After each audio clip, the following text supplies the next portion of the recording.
video is another concerned video po. Ang sabi niya is, Miss Ting, how to know po kung nag-cheat or nagpagalaw na sa iba ang babae?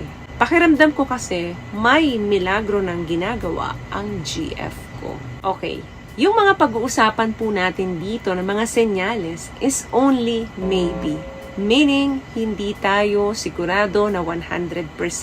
Hanggat hindi natin nakikita ang dalawang mata natin, hindi natin pwedeng sabihin na siguradong sigurado tayo. Number 1, of course, nakikita mo talaga yung pagbabago ng isang babae. Hindi tayo 100% sigurado dito. Pero kung napapansin mong nagiging moody, nagiging magagalitin yung partner mo na noon hindi naman ganito, wala ka namang nagawang pagkakamali.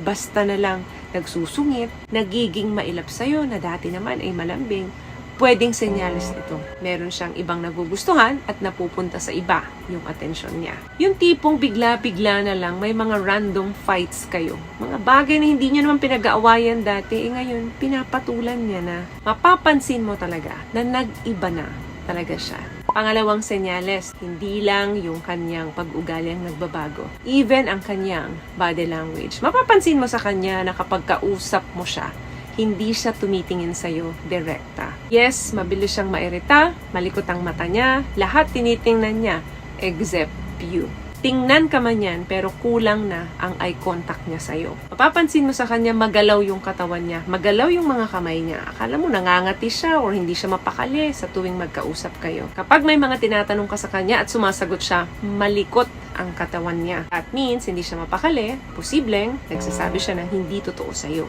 Pangatlo, nawawala na siya ng interes sa'yo. Ang isang babae, kapag nag-cheat yan, normal, mawawalan ng interes yan sa'yo. Hindi na yan attentive tulad ng noon sa'yo. Kung dati napapansin mo, masayahin siya pag magkasama kayo, ngayon, tahimik na lang siya sa isang tabi. At hindi na rin siya nagiging matanong sa pang-araw-araw mo kung kumusta ka, parang wala na siyang pakialam sa'yo.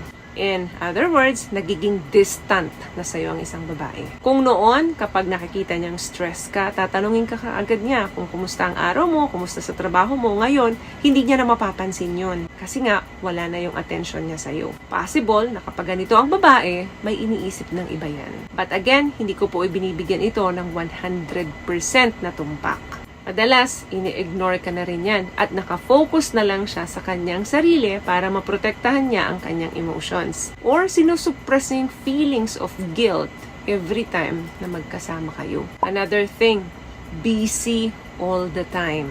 Lately ba napapansin mo is mahirap nang i-reach out yung girlfriend mo. Bigla-bigla nagiging busy siya or yung schedule niya bigla-bigla nababago. May mga appointment kayo or may mga pinag-usapan kayo na bigla na lang yung kina-cancel. Madalas nangyayari ito. Tapos yung mga schedule niya naman madalas late niya nang natatapos. Possible kasi na lumalabas siya with someone. Again, kung palaging ganito ang nangyayari, hindi naman pwedeng sabihin natin kung minsan nangyayari ito, okay lang yon.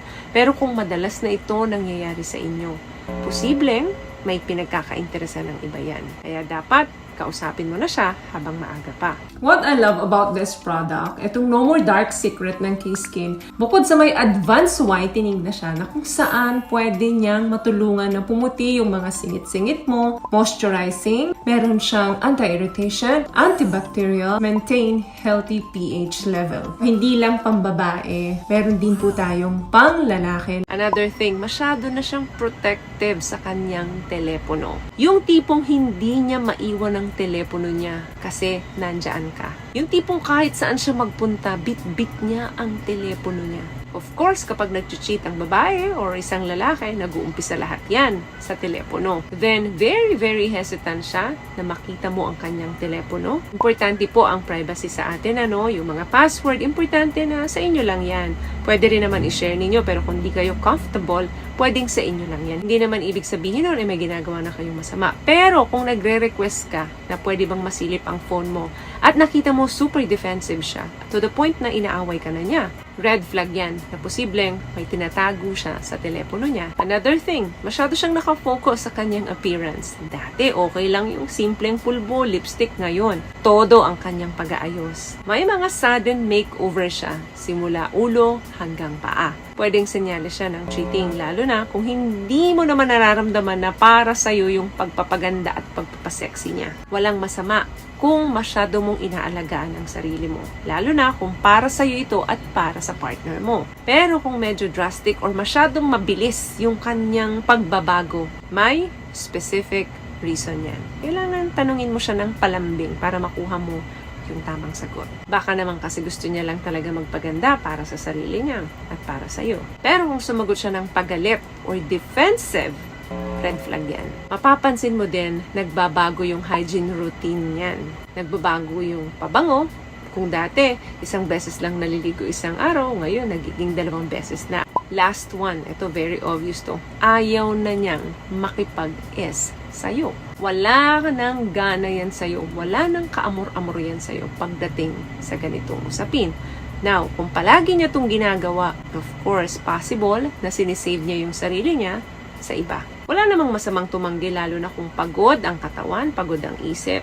Valid reason naman yan. Pero, kung palagi ka na niyang tinatanggihan, yung tipong 10 times ka na nag-aya, then 10 times ka rin niya tinanggihan.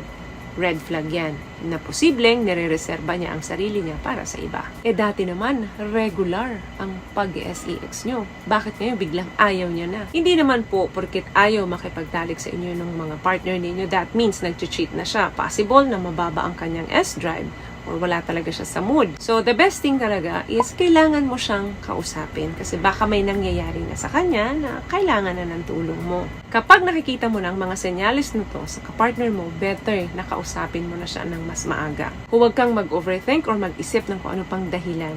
Kausapin mo siya para maintindihan mo kung bakit nangyayari ito or bakit niya ginagawa. So, may nakuha ka bang tips sa mga napag-usapan natin ngayon? At kung nagustuhan mo ang ating video, please give it a thumbs up, comment down below, and also share this video na rin po sa mga kaibigan na sa tingin nyo matutulungan ng video natin. Once again, palagi po kayong mag-iingat at palagi po kayong manalangin. Thank you guys for watching and see you in our next one. Always love yourself and be blessed. Bye!